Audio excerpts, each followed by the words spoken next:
Assalamualaikum warahmatullahi wabarakatuh. Alhamdulillahi jabaril qahar, alhamdulillahi qaharis satar. Wassalatu wassalamu ala nabiyil mukhtar wa ala ashabihil akhyar wa ala nabina ibnu Abdillah Muhammad sallallahu alaihi wasallam.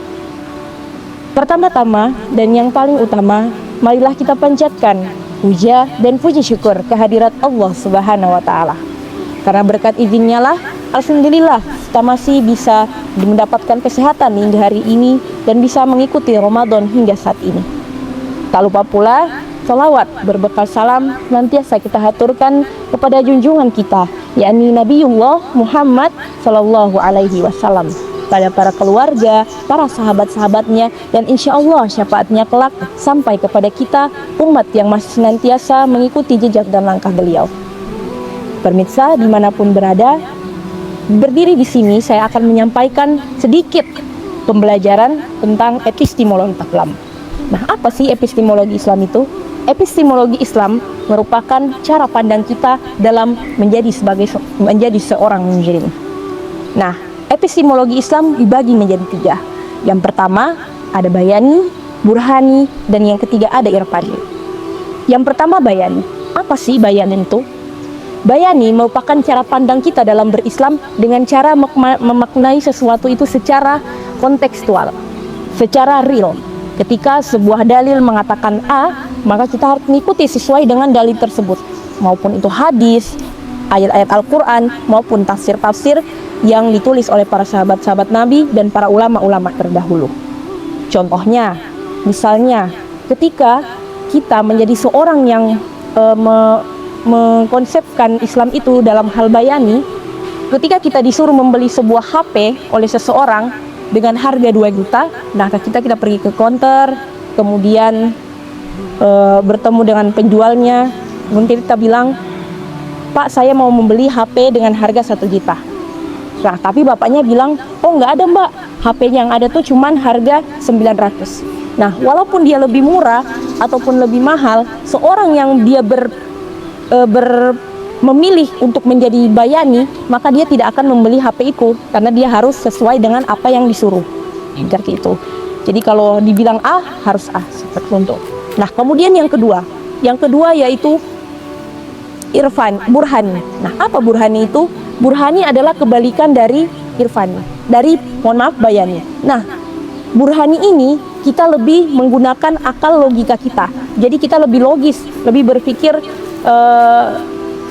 kira-kira kalau misalnya ayat ini bercerita tentang ini, jadi kita harus mencari tahu dulu sebenarnya makna dari ayat itu apa. Jadi tidak menelan ayat itu atau dalil-dalil itu secara mentah-mentah, seperti itu.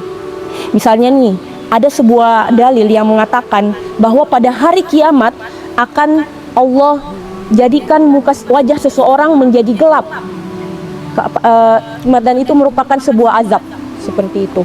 Nah, kalau kita menjadi orang yang bayani, kemudian kita menelan mentah-mentah ayat ini, pasti kita akan berpikir, wah berarti semua orang-orang yang berwajah gelap itu merupakan azab dari Allah Subhanahu wa taala.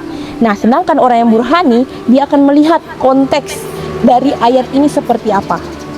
Nah, sedangkan yang dimaksud oleh Allah Subhanahu wa taala, wajah yang gelap itu adalah wajah yang terkena asap dukhon nantinya pada hari kiamat kelak, seperti itu. Nah, kemudian teman-teman yang terakhir ada irfani. Nah, irfani ini apa sih? Irfani ini saya katakan merupakan tingkat tertinggi dari iman seseorang, dia dalam memahami sebuah Islam.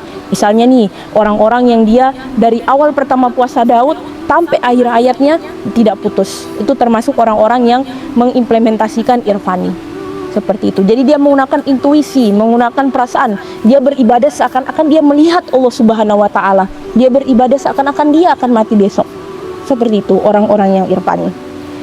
Nah, teman-teman, apa sih pentingnya kita mempelajari ini? Nah, tentu saja di luar sana kita akan banyak sekali bertemu orang-orang yang berbeda-beda, bertemu dengan orang dari berbagai ormas yang berbeda-beda. Nah, dari situ kita akan kelihatan dan kita akan bisa menerima, oh mungkin orang ini di ormas ini dia menggunakan bayaninya lebih, atau dia menggunakan burhaninya lebih, atau irfaninya lebih. Jadi kita tidak akan kaget dan tidak akan saling mengkafir-kafirkan nantinya. Seperti itu teman-teman. Nah, dalam implementasi ini saya menyarankan untuk teman-teman semua agar bisa menggunakan ketiga epistemologi ini dengan baik, karena ini adalah saling berkaitan. Contohnya,